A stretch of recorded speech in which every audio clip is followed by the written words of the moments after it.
మాతృదేవోభవ. అటులే ఉన్నటులే ఫటాఫటమనన్ వ్యాపారముల్దృంచి జగన్మాత. అటులే ఉన్నటులే ఫటాఫటమనన్ వ్యాపారముల్దృంచి నా నిటలంబందున దృష్టి నుంచి మనసుం నిర్వాణ పర్వంబునందటకాయించి. అటులే ఉన్నటులే ఫటాఫటమనన్ వ్యాపారముల్దృంచి నా నిటలంబందున దృష్టి నుంచి మనసుం నిర్వాణ పర్వంబునందటకాయించి. భవత్కృపాతటినిలో ఆద్యంతమున్ముంగగా.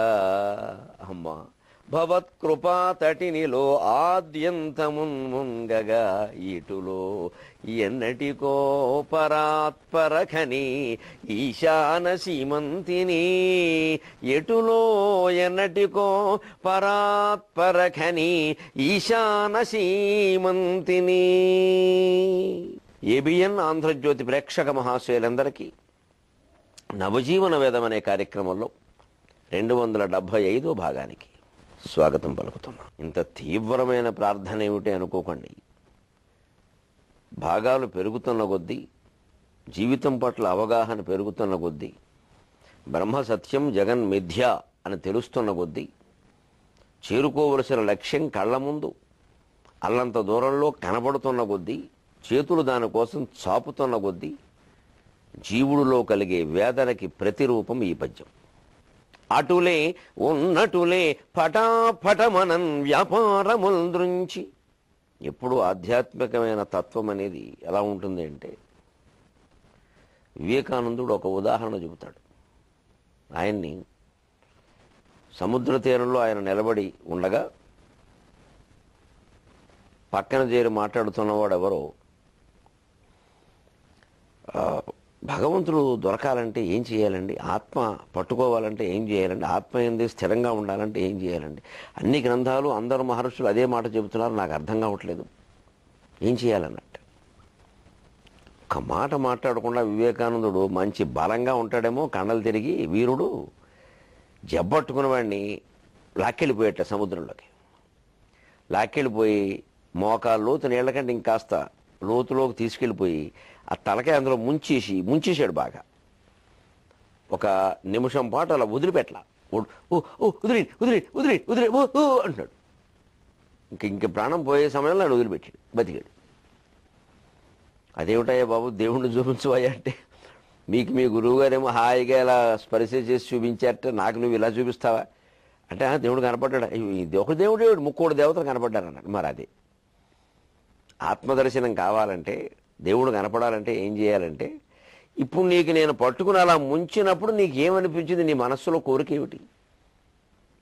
రంభాసౌఖ్యం కావాలని అనిపించిందా? స్వర్గానికి వెళ్ళాలని అనిపించిందా? ఓ పెద్ద పదవి చేపట్టాలని అనిపించిందా? కొన్ని కోట్లు సంపాదించాలని అనిపించిందా? తాజ్మహల్ పక్కన కూర్చుందాం అనిపించిందా? గాజుల కొట్లో పనిచేద్దాం అనిపించిందా? ఏమనిపించిందా? ఏమనిపించలేదండి, వదిలేస్తే చాలు వదిలేస్తే చాలు వదిలేస్తే చాలు అనిపించింది అన్నట్టు. ఆ ఒక్క కోరిక తప్ప ఇంకేం లేదుగా. దేవుడు కనపడాలనే ఒకే ఒక్క కోరిక తప్ప ఇంకే కోరిక లేనాడు నీకు కనపడతాడు పో అన్నాడు, అంతే. ఇది సారాంశం. నిజానికి అదేదో పెద్ద శ్రమ, ఏదో మెట్టు మీద మెట్టు మెట్టు మీద మెట్టు మెట్టు మీద మెట్టు ఎక్కాలంటే నిజమే ఎక్కాలి, కానీ ఎక్కుతున్న కొద్దీ కోరిక తీవ్రం కావాలి కదా.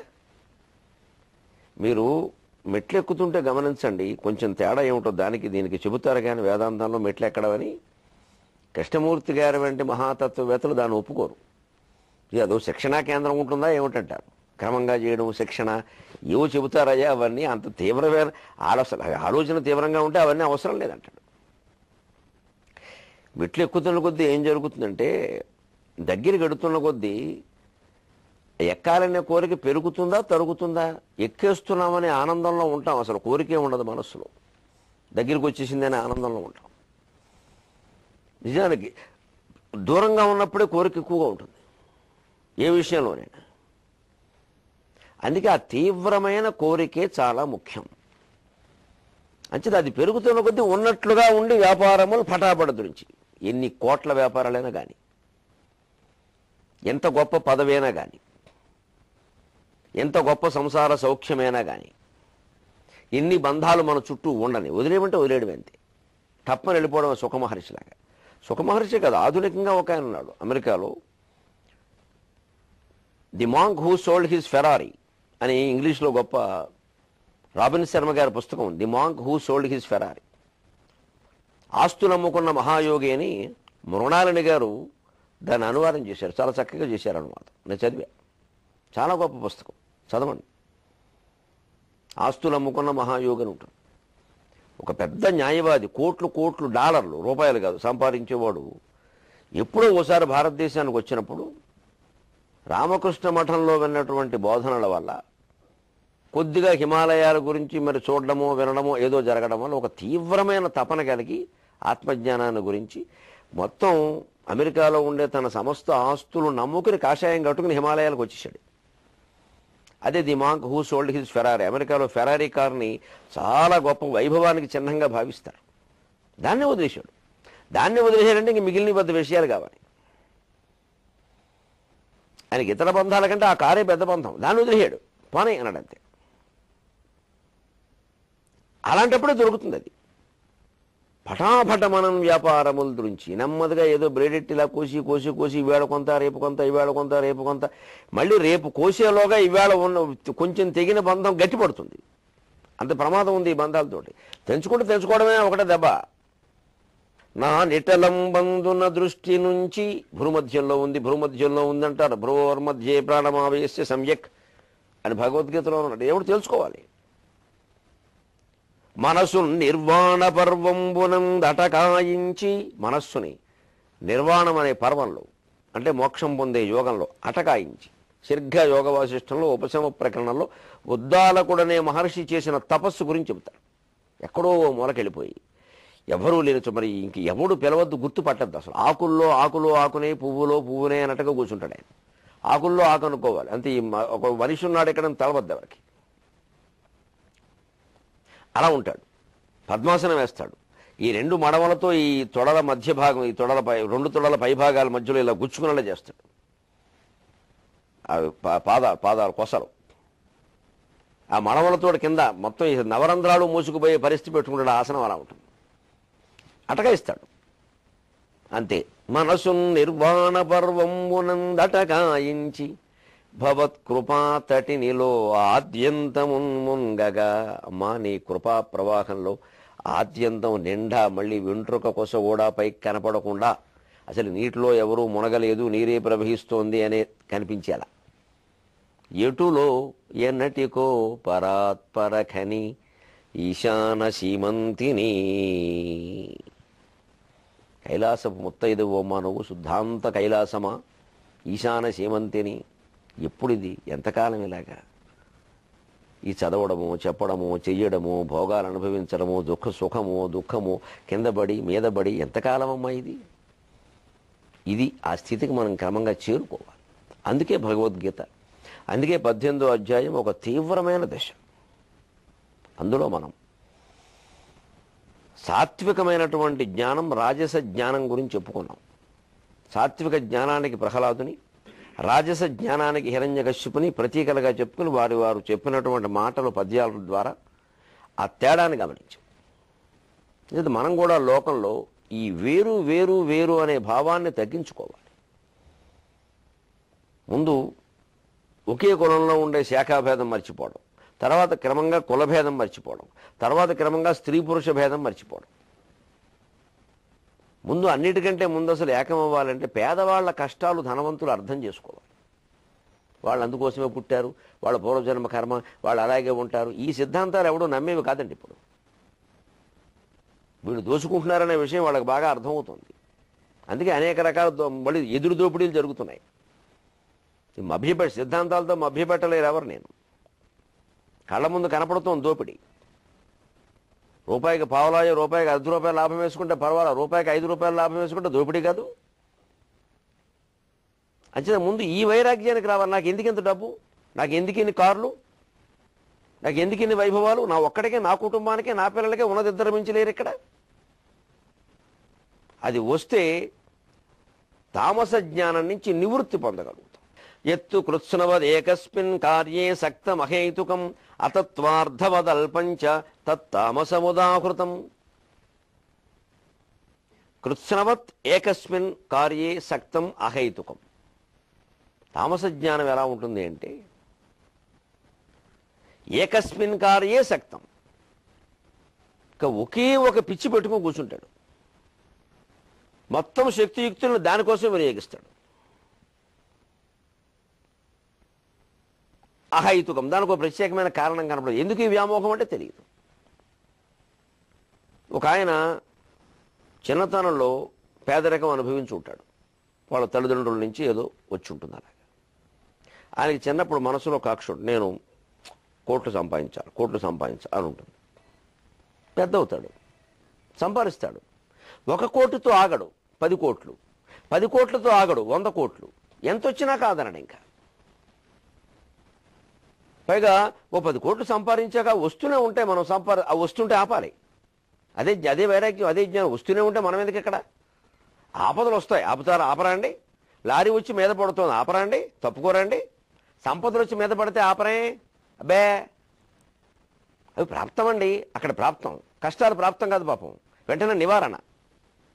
సంపదలు వస్తుంటే ఎవరు నాకు ఈ మధ్య డబ్బు ఎక్కువ వస్తుందండి రాకుండా చూడండి అని జాతకం దగ్గరికి ఒకడు వెళ్ళాడు. ఏదైనా నష్టాలు వస్తున్నాయి కొంచెం రాకుండా చూడండి. నష్టాలు రాకుండా చూడడం జాతకుడు జ్యోతిష్యం చెప్పేవాడు ధర్మమైనప్పుడు లాభాలు రాకుండా కూడా చూడడం కూడా ఆయన ధర్మమే. ఎందుకంటే జ్యోతిష్శాస్త్రమైన, తర్కశాస్త్రమైన, ధర్మశాస్త్రమైన అంతిమంగా భక్తి జ్ఞాన వైరాగ్యాలకి ఆత్మజ్ఞానానికి దారితీయాలి తప్ప నీ లాభాల కోసం కాదు ఇక్కడ. కానీ మనం అందరం స్వార్థపరులం. మన లాభాలు రావాలి, నష్టాలు రాకూడదు. ఏది రావాలో ఏది రాకూడదో, ఇది కావాలని ఇది కాకూడదని నువ్వు నిర్ణయించిన తర్వాత సుఖ దుఃఖాలు తప్పు. ఇంకా జాతకాలు చూపించుకోవడం అనవసరం. ఒకటి పెట్టుకుంటాడు ఆయన, అక్కడతో ఆగడు. ఇంకా ముందు దాని మీదే ఇంక సంపాదించను. నా లక్ష్యం అండి, నేను అలా పెట్టేసుకున్నానండి. ఇది అది పిచ్చి. నేను ఎవరినో ఒకళ్ళ నుంచి విన్నాను, ఎన్ని రకాల పిచ్చి ఉంటుందిరా లోకంలో అనుకున్నా. ఆయన వారానికి 5 సార్లు తిరుపతి వెళతాట, 5 సార్లు దర్శనం చేసుకుంటాడు. ఏం పిచ్చిది? పిచ్చే ఖచ్చితంగా. ఎందుకు అవసరం ఏంటి? దైవ దర్శనం అన్నది మాత్రం గొప్పదన్నది అవసరం ఏంటి? నీకు అసలు దర్శనం అంటే ఏమిటో అర్థమైతే అన్నిసార్లు వెళ్ళావు. ఏడాదికి ఒకసారి పర్వాలా, వారానికి 5 సార్లు. ఇంకా కొంతమంది ఉన్నారట, వారు 27వ తారీఖుని ఒక ఊరు నుంచి బయలుదేరతారట. 27 మంది ముఠా 27వ తారీఖుని వెళ్ళి అక్కడ దర్శనం చేసుకుని వస్తారట. 27 మంది పెడతారట, 27వ తారీఖే పెడతారట. ఏమిటది? నాకేం మొహమాటం లేదు, ఇది ఆధ్యాత్మిక మూర్ఖత్వం. మనం 27 మందిని 27వ తారీఖుని వెళ్ళడం, ఇంకో 27వ తారీఖుని మానేస్తే 27,000 మందికి దర్శనం దొరుకుతుంది అక్కడ. ఇదే ఎత్తు కృష్ణవద్ ఏకస్మిన్ కార్యే సక్తం అహైతుకం. అసలు ఎందుకు చేస్తున్నామో, దీనివల్ల ప్రయోజనం ఏమిటో, ఎంత సమయం వృధా అయిపోతుందో, అసలు చేయవలసింది ఏమిటో, దర్శనమే చాలు అని కొన్ని కోట్ల మంది అనుకోబట్టే ఎక్కడ దర్శనం ఎక్కువగా భావిస్తున్నామో అక్కడే డబ్బులు పెరుగుతున్నాయి, అక్కడే కానుకలు పెరుగుతున్నాయి, అక్కడే బంగారం పెరుగుతుంది, అక్కడే అవినీతి పెరుగుతోంది. దేవుడు కూడా అదుపులో పెట్టలేనంత అవినీతి పెరుగుతోంది. ఫలానాదే పుణ్యక్షేత్రం, ఫలానా చోటకే అందరూ వెళ్ళాలి, అక్కడే మునగాలి, అక్కడే తేలాలి, అక్కడే చాలా గొప్పలన్నీ ఉన్నాయి, అక్కడ 5 నిమిషాలు ఉంటే చాలు. అసలు 5 నిమిషాల్లో మన ప్రాణం పోబోతోందనే విషయం ప్రతివాడు గుర్తించాలి. విశ్వనాథ సత్యనారాయణ గారు 1000 పడగలో చెబుతాడు. 5 నిమిషాలు తిరుపతిలో ఉంటే అదృష్టం, 5 నిమిషాలు కాశీలో ఉంటే అదృష్టం అనుకోవడం కాదు. తిరుపతిలో కానీ కాశీలో కానీ 5 నిమిషాలు కాదు, 5 యుగాలున్నా నిన్ను అదృష్టం వరించదు. నీ మనస్సులో దేవుడు లేనంత వరకు. నీ మనస్సులో దేవుడు ఉంటే నువ్వు కాశీలో ఉండక్కల, కాకినాడలో ఉన్న ఒకటే, తిరుపతిలో ఉండక్కల్లా, తిమ్మాపురంలో ఉన్నా ఒకటే. మనస్సులో దేవుడు ఉన్నాడా లేదా అనేది ముఖ్యం తప్ప మనం తిరుపతిలో ఉన్నామా తిమ్మాపురంలో ఉన్నామా ముఖ్యమే కాదు. అది జ్ఞానం ఎలా అవుతుంది? అజ్ఞానం. కానీ ఓ ప్రదేశంలో ఉండడం, ఒక చోట ఉండడం, ఒకరు పట్టుకుని వేలాడడం, అది భక్తి ఎలా అవుతుందండి? అసలు స్వస్వరూపానుసంధానం భక్తిరిత్యభిధీయతే. వివేక చూడముల్లో వెంకటాచార్య, శంకరాచార్య బదులు కూడా చెప్పారు. శంకరాచార్య స్వస్వరూపాన్ని తానెవరో తాను తెలుసుకోవడమే భక్తి అన్నారు. అందుకని ఈ మొత్తం మెట్లెక్కి తిరగడం భక్తి అని చెప్పలేదు. అది ఎటువంటి భక్తి అంటే, ఎటువంటి జ్ఞానం అంటే తామస జ్ఞానం. ఆయన ఏదో ఒకటి పెట్టుకుంటాడు, ఇంకా దర్శనం గొప్పదని. వారానికి 5 సార్లు వెళ్ళేవాడు ఒకడు, 27వ తారీఖున 27 మందితో వెళ్ళేవాడు ఒకడు, ప్రతిరోజు అక్కడే కూర్చుంటారని. ఆ మాత్రానికి తిరుపతిలో మకాం పెట్టట్ట, హైదరాబాద్ నుంచి ఎడతాట. ఏమన్నారు ఈ అజ్ఞానాన్ని? అనవసరపు ఖర్చులు తప్ప. ఇది తామస జ్ఞానం. భక్తిలో పెరుగుతున్నది ఇది. అది అలా పెరగనికూడదు. ఎత్తు కృష్ణవద్ ఏకస్మిన్ కార్యే సక్తం అహేతుకం అతత్వార్థవదల్పంచ. అతత్వార్థవద్, అందులో తత్వార్థమేం లేదు. ఊరికే తొత్తు కొడుకు జ్ఞానం తప్పితే తత్వార్థమే లేదు, అసలు తత్వం గురించి పట్టించుకోవట్లే. దర్శనమే పుణ్యం అనుకుంటున్నాడు, ఇంకా కొడుకు చచ్చిపోయి దర్శనం చేసేస్తున్నాడు. ఇంక వచ్చి నేను 5 సార్లు చూసా, నేను 27వ తారీఖు చూసా, మేము 27 మందికి చూసి ఏదో గొప్పకని చెబుతాం. ఇంకోటి 27 బదులు ఏం చేస్తాడు, ఇంకోటి 26 పెట్టుకుంటాడు, ఇంకోటి 31 పెట్టుకుంటాడు. 31 వాడు వీళ్ళందరికంటే మంచివాడు, ఎందుకంటే 31 అన్ని నెలలకే ఉండదు, వాడు కనీసం 4 నెలలైనా మానేస్తాడు. అప్పుడు మిగిలిన వాళ్ళు చూస్తారు. 27 సమస్య అది కాదు, ఫిబ్రవరి నెలలో కూడా 27 ఉంటుంది. అందుకే వారు బహుశా 27 పెట్టుకుని ఉంటారు. 30 తారీఖు పెట్టుకుంటే ఉండదు, మరి ఫిబ్రవరిలో కుదరదు. 29 పెట్టుకున్నా కుదరకపోచుకొని, అందుకని 27 పెట్టుకుంటే గొడవ లేదనుకున్నారు. ఏమనుకోవాలి దీన్ని? తామసజ్ఞ. కార్యే సక్తం అహేతుకం అతత్వార్థవత్ అల్పంచ. అది అతత్వార్థం, తత్వార్థం తెలుసుకునే ప్రయత్నం ఏమాత్రము చేయడయ్యా అర్జున. అల్పంచ, అల్పమైన విషయం కోసం పట్టుకుని ఎడుస్తాడు. ఆ దర్శనమే గొప్పది, ఆ తాయెత్తు గొప్పది, ఆ కంకణం గొప్పది, ఆ తోరం కట్టాలి, నాకేమైనా సరే 100 మందిని తోసుకునైనా వెళ్ళి నేను ఆ విభూతి తెచ్చుకోవాలి, లడ్డూలు బ్లాకులో అమ్మినా సరే నేను కొనాలి. బ్లాకులో లడ్డూ కొన్న తర్వాత ఇంకా భక్తి ఏమిటండి? అసలు దేవుడికి మనం ద్రోహం చేసినట్టు కదా. అమ్మేవాడు ఎంత ద్రోహమో కొనేవాడు అంత ద్రోహం కదా. అది ప్రసాదం అవుతుందా? ఇదే తామసమైన భక్తి, తామసమైన జ్ఞానం. ఏదో ఒక గుడ్డి లక్ష్యం కూడా పెట్టుకుని దాన్ని సాధించాలని జీవితం అంతా తాపత్రయపడతాడు తప్ప ఎప్పటికీ నేను ఈ దర్శనం వల్ల, ఈ లడ్డూ వల్ల, ఈ జ్ఞానం వల్ల, ఈ సుప్రభాతం వల్ల, లేకపోతే ఈ శ్లోకం వల్ల నేను పొందింది ఏమిటి, నాకు కలిగింది ఏమిటి అని ఆలోచించద్దా? ఈ పిచ్చి భక్తులు పెట్టుకోవడానికేను డబ్బు మీద, స్త్రీల మీద, భోగాల మీద కాంక్షలకి తేడా ఏమీ లేదు. వాడిని అంటాం మనం, వాడు అలా ఏమిటోనండి అసలు స్త్రీ వ్యామోహంలో పడి ఏడుస్తాడండి. ఇది కూడా వ్యామోహమే. ఇన్నిసార్లు దర్శనం చేసుకోవాలని కూడా వ్యామోహమే. ఈ వ్యామోహానికి ఆ వ్యామోహానికి తేడా అయిన. దానికోసం వాడు ఖర్చు పెడుతున్నాడు, దీనికోసం వీడు ఖర్చు పెడుతున్నాడు. దానికోసం వాడు ఇతరులతో దెబ్బలాడుతున్నాడు, దీనికోసం వీడు ఇతరులతో దెబ్బలాడుతున్నాడు. దెబ్బలాడడం ఒకటే అయినప్పుడు, ఖర్చు పెట్టడం ఒకటే అయినప్పుడు జ్ఞానం అజ్ఞానం భేదమే లేదు. ఏదో ఒక పిచ్చి ఈయనకి పట్టుకుంది, ఒక పిచ్చి ఆయనకి, ఈయన ఆయన దాన్ని పిచ్చి అంటున్నాడు, ఆయన ఈయన దాన్ని పిచ్చి అంటున్నాడు. ఎవడు పిచ్చి వాడికి ఆనందం. అందుకే రామదాసు చెబుతున్నాడు పిచ్చులంటే ఎలా ఉంటాయో. పరధన పరుల ధనము జూచి పరభామల జూచి హరింపగోరు మద్గురుతర మానసంబనెడు దొంగను గట్టి. రామచంద్రమూర్తి. పరుల ధనము జూచి పరభామల జూచి హరింపగోరు మద్గురుతర మానసంబనెడు దొంగను బట్టి నిరూఢదాస్య విస్ఫురిత వివేక పాశముల జుట్టి. నిరూఢదాస్య విస్ఫురిత వివేక పాశముల చుట్టి భవచ్చరణంబనే మరుత్తరువున గట్ట జేయగదే. భవచ్చరణంబనే మరుత్తరువున గట్ట జేయగదే. దశరథి కరుణాపయోనిధి, దశరథి కరుణాపయోనిధి. పరుల ధనము జూచి, ఇతరులతో డబ్బు విషయంలో పోటీ పడ్డాం. వాళ్ళు ఎంత సంపాదించారు, మనం సంపాదించకపోతే ఎలాగా? బంధువుల మధ్యలో ఉంటాయి ముఖ్యంగా ఈ పోటీలు. బావమరుదుల మధ్యలో, తోడళ్ళ మధ్యలో, అన్నదమ్ముల మధ్యలో, అక్క చెల్లెళ్ళ మధ్యలో. వారికి ఎక్కువ ఇచ్చారు, వీరికి తక్కువ ఇచ్చారు. అసలు ఇచ్చిన దాంతో ముందు ఏం చేయాలో అది ఆలోచించరు. ఆ ఎక్కడో ఒక కాసు బంగారం మా నాన్న మా అక్కకి ఎక్కువ ఇచ్చాడు, నాకు తక్కువ ఇచ్చాడు. ఈ కాసు బంగారం గురించి ఇప్పుడు తండ్రి మీద దాడి. మనకి అసలు ముందు ఇద్దరికి చెరో 10 కాసులు పంచారనుకుందాం. 10 కాసులు ఇచ్చారుగా ఈవిడికి, ఆవిడకి 11 ఇచ్చారు. పోనీ ఆయన కారణాలు ఆయనకు ఉండొచ్చు, దానికే ఉంది. ఓ తండ్రి ఓ కూతురు ఏదో అవసరం కావచ్చు. తల్లిదండ్రులకు అందరూ సమానమే కదా. ఆ అమ్మాయి కొంచెం బలహీనరాలు కావచ్చు, ఆ భర్త కొంచెం మామూలు వాడు కావచ్చు, కొంచెం ఎక్కువ సంపాదించడానికి మనిషి కావచ్చు, ఏదో ఇవ్వాలనిపించచ్చు, ఇవ్వచ్చు. వాళ్ళకి ఎక్కువ ఇచ్చారు, నేను కూతురుని కదా, వాళ్ళకి ఎక్కువ ఇచ్చారు, నేను కొడుకును కదా అని ఎంతసేపు ఎవరు వచ్చినా మా నాన్న నాకు అన్యాయం చేశారు, ఇలా ఈ కాసు బంగారం ఎక్కువ ఇచ్చారని ఈ దుర్మార్గపు మాటే. మరి ఇచ్చిన 10 కాసులో, ఇచ్చిన 10 ఎకరాలో మనం ఏం చేసాం? దాన్ని వినియోగించుకున్నామా? దాన్ని వినియోగించుకుంటే ఆ 11 ఎకరాల వాడికంటే 11 కాసుల వాడికంటే ఎక్కువలో ఉంటామేమో. ఈ ఆలోచన చేయమండి. పరుల ధనాన్ని చూచి, పరభామల చూచి, తనకు అనుకూలవతి అయిన భార్య ఇంట్లో ఉంది, ఇతర స్త్రీలకేసి చూడాల్సిన పని ఏమిటి అసలు? అందమైన వాళ్ళకి కాస్త కనపడగా, అది కూడా అందమైన వాళ్ళే, మళ్ళీ అనుకూలవతులు వాళ్ళమే. అసలు అనుకూలమో కాదో వీళ్ళకి తెలిస్తేగా. అందం ఒక్కటే మనం చూసేది బహిరంగంగా. ఆవిడ చేసుకుని ఉంటేనా? వాళ్ళు ఆయన అడుగు, ఆవిడ చేసుకుని ఎన్ని కష్టాలు పడుతున్నాడో వాడే చెబుతాడు. నీకేం తెలిసే బాబు నా గోలంటాడు ఆయన. ఎందుకంటే ఆ అందమైన భార్యల్ని, అందమైన భర్తల్ని చేసుకున్న వాళ్ళు ఏమిటో చచ్చిపోతున్నాం బాబు, రకరకాల బుద్ధులు, రకరకాల వ్యవహారాలు అని అనుకుంటారు వాళ్ళు. వాళ్ళ బాధలు వాళ్ళకున్నాయి. శీత కష్టాలు శీతవేత, పీత కష్టాలు పీతవారి. ఎవరికి లేవు అనవసరంగా. ఇలా ఎప్పుడు గురుతరమానసమ్ము, ఈ బరువైన భయంకరమైన, గురుతరం అంటే శ్రేష్టం కాదు, ఇక బరువైన భయంకరమైన మనస్సు పెద్ద దొంగ కింద తయారైంది. ఇది ఉన్నది సరిపోదు, ఏదో కావాలి. ఉన్న భార్య చాలదు, వేరే మనిషి కావాలి. ఉన్న ధనం సరిపోదు, ఎక్కువ ధనం కావాలి. ఉన్న వాహనాలు సరిపో, ఇంకా వాహనాలు కావాలి.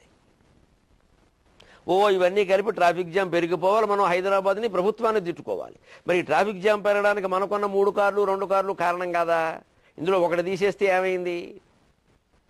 కొంపలు అంటుకుపోయాయి. అన్నీ మన సిద్ధాంతాలే, మన ఇష్టమే, మన స్వార్థమే.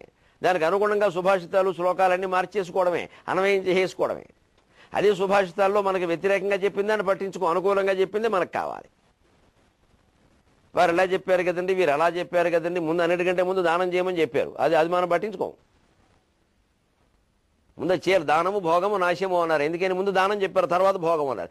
భోగం కదండి, భోగం కంటే ముందు దానం చెప్పారు, చేయాలి. దానం చేస్తే భోగం తర్వాత చూసుకోవచ్చు. చేయరండి. అన్నీ మనకు అనుకూలమైనవి తీసుకోవడం. కర్మ సిద్ధాంతం కూడా మనకు అనుకూలమైంది. ఈ మన అనే భావన పోతే అది పోతే, మన అనే భావన పోవాలంటే శరీరం నేను కాదనే విషయం గ్రహించాలి. అది కష్టమే మరి, కానీ అదే తప్పదు, అంతే స్పష్టం. అంటే ఈ మనస్సు అనే దొంగన పట్టి నిరూఢదాస్య విస్ఫురిత వివేక పాశముల చుట్టి, ఇక నీ చరణాలకి కట్టేసుకుని నీకే దాసుడుగా ఉండడం తప్పితే వేరే పని ఏం లేకుండా. అంటే ఈ పూర్వం వెట్టి చాకిరి అని చెప్పేవారు. తరాల తరబడి జరుగుతున్న రూపాయల జీతం కూడా ఇవ్వరు, ఊరికే తిండి పెడతారంతే. అది కూడా వాడు వీళ్ళకి పని చేయాలి కాబట్టి తిండి పెడతారు. వీళ్ళకి పని చేయాలంటే దృఢంగా ఉండాలి. దృఢంగా ఉండాలంటే వాడు గట్టిగా అన్నం పెట్టాలి. ఆ దృఢంగా ఉండడం కోసం అన్నం పెడతారు తప్పితే వాడు బతుకుండాలి, వాడు బాగుండాలని అన్నం పెట్టరు. వెట్టి చాకిరి అందుకే పెద్ద సమస్య ఇది. ఇంకా పైగా ఆ చాకిరి తండ్రితో పోదు, తండ్రి తర్వాత మళ్ళీ కొడుకు, కొడుకు తర్వాత మళ్ళీ కొడుకు. భయంకరమైనటువంటి పాలేరుతనాలు ప్రపంచమంతటా జరిగాయి. తెలుగునాట బాగా జరిగాయి, తెలంగాణలో మరీ విపరీతంగా జరిగాయి. చివరికి అసలు మాట్లాడే ముందే బాంచాను కాలుమొక్త. ఆ మాట ఎందుకు వచ్చింది? అలా అలవాటు పడిపోయారు పాపం. దొరల దగ్గర అలా మాట్లాడకపోతే ప్రవేశం లేదు. భయంకరంగా ఉండేవారు దొరలు. ఆడవాళ్ళని నగ్నంగా చేసి బతుకమ్మ ఆడించేవారంటే ఎటువంటి రాక్షస రాజ్యం నడిచిందండి. ఏదో ప్రజాస్వామ్య ప్రభుత్వాల కారణంగా ఈ నాళ్ళకి విముక్తి దొరికింది, కానీ అయితే ఎంత రాక్షస రాజ్యం రచింది 60 ఏళ్ల క్రితం వరకు. అంటే కాస్త పాత పరిస్థితులు గుర్తు తెచ్చుకుంటే ఎవరిని పొగడాలో ఎవరిని మానాలో అన్నీ చూసుకోవచ్చు. మనకే తెలుస్తూ ఉంటే మనలో స్వార్థం లేకపోతే ఖచ్చితంగా మంచినే పొగుడుతాం. మనలో స్వార్థం ఉంటే చెడును కూడా పొగుడుతాం, ఎందుకంటే వాళ్ళ ఓట్లు కావాలి కాబట్టి. ఇది ఆలోచించుకుంటే అర్థమైపోతుంది ఎంత భయంకరమైన నడిచేయండి వెట్టి చాకిరీలు. ఆ వెట్టి చాకిరీకి భగవంతుడు కాబట్టి నన్ను నీ పాదాలకు కట్టేసుకుని వెట్టి చాకిరీ చేయించుకోవయ్యా, నాకు మళ్ళీ జీతం కూడా ఇవ్వదు, జీతం ఇస్తే బయటికి ఖర్చు పెట్టాలనిపిస్తుంది. భగవంతుల విషయంలో వెట్టి చాకిరీ మంచిది, మానవుల విషయంలో దుర్మార్గం, అది నౌకరీతనం, బానిసత్వం. భగవంతుడికి చేయాలి ఆ చాకిరీ, ఆత్మజ్ఞానం కోసం చేద్దాం. అంటే ఏంటి? డబ్బులు ఇవ్వకపోయినా వస్త్రాలు కూడా లేకపోయినా చేసేది కదా చాకిరీ అంటారు. అలాగే భగవంతుడు మనకు డబ్బులు లేకపోయినా, ధన కనక వస్తు వాహనాలు ఏమీ లేకపోయినా, నీ సేవ నాకు చాలు, నీ నామస్మరణ నాకు చాలు, నిన్ను మనసులో స్మరించుకుంటూ ఉంటే సరే, ఇంక ఎక్కడికి వెళ్ళి నిన్ను చూడాల్సిన అవసరం కూడా లేదు, నా నామస్మరణతో నేనే చూస్తాను మనస్సులో అనే స్థిరమైన నిశ్చయంతో ఉండేలా చేసి విస్ఫురిత వివేక పాశముల చుట్టి, స్ఫురించేటువంటి విస్ఫురితమైనటువంటి వివేకం అనేటువంటి తాళతో నా మనస్సును కట్టేవయ్యా.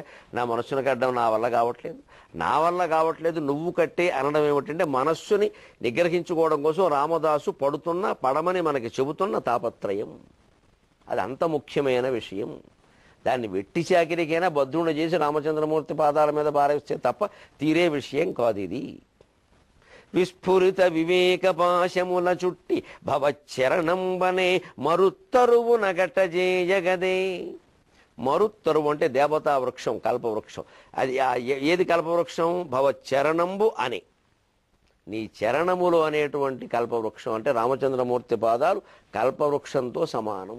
కల్పవృక్షం ఎలాగైతే కోరిన కోరికలను తీరుస్తుందో భగవంతుడి పాదాలు కూడా అంతే కోరిన కోరికలు తీరుస్తాయి.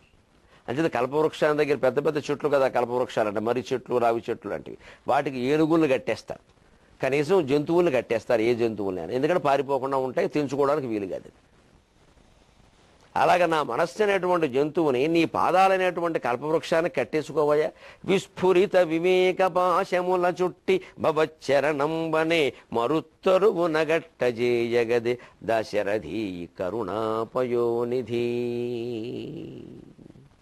పరుల ధనమ్ము జూచి పరభామల జూచి హరింపగోరు మద్గురుతర మానసంబనెడి దొంగను బట్టి నిరూఢ దాస్య విస్ఫురిత వివేక పాశముల జుట్టి భవచ్చరణంబనే మరుత్తరువున కట్టజేయగదే దశరథీ కరుణాపయోనిధి. ఈ ధనం పట్ల, స్త్రీల పట్ల, ఇతర రకరకాల వైభవాల పట్ల ఉండే కాంక్షల్ని తగ్గించుకుంటే అదే తామసిక జ్ఞానాన్ని తగ్గించుకున్నట్టు అవుతుంది. అంతేగాని మళ్ళీ ఈ కాంక్షలు తగ్గించుకోకపోగా ఆధ్యాత్మికతను కూడా ఓ పిచ్చి మార్గం కింద మార్చేసి అదేదో ఒకటి పెట్టుకుని ఇక అదే పూజ అదే లెక్క నేను చేస్తే గాని ఉండలేనంటే క్రమంగా అది తమో గుణానికి దారితీస్తుంది. అది ఇది ఏదీ లేకపోయినా ఉండగలగాలి. అదే సరైనటువంటి జ్ఞానం. సెలవు.